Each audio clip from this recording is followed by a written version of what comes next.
we lost a pin. So we went to the Farm and Fleet and got a universal pin.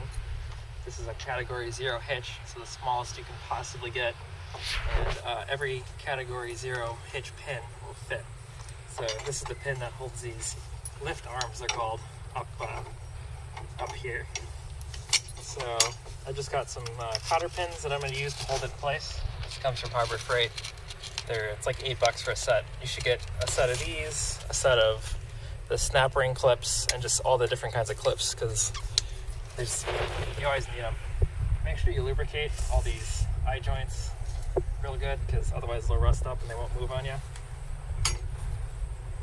WD-40 is really not the best because it doesn't stick around. So you want something like a grease, but I don't have any of that with me, so I'm just gonna give all the parts that move a little bit of a wash.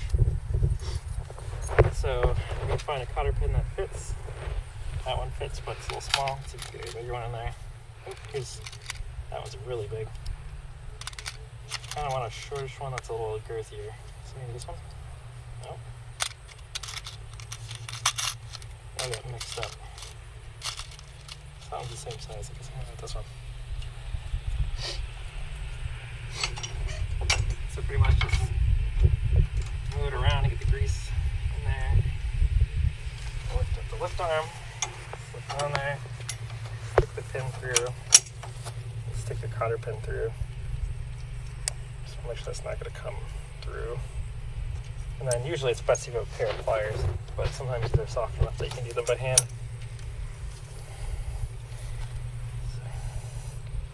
Actually, you know what? I have to take this off pretty regularly, so I actually don't want a cotter pin here. I'm going to grab some snap rings.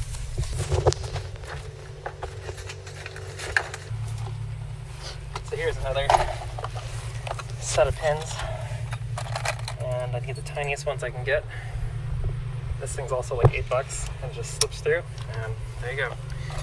And now we'll do the other one. This one's supposedly adjustable, but we don't need to adjust it, we just need it to fit.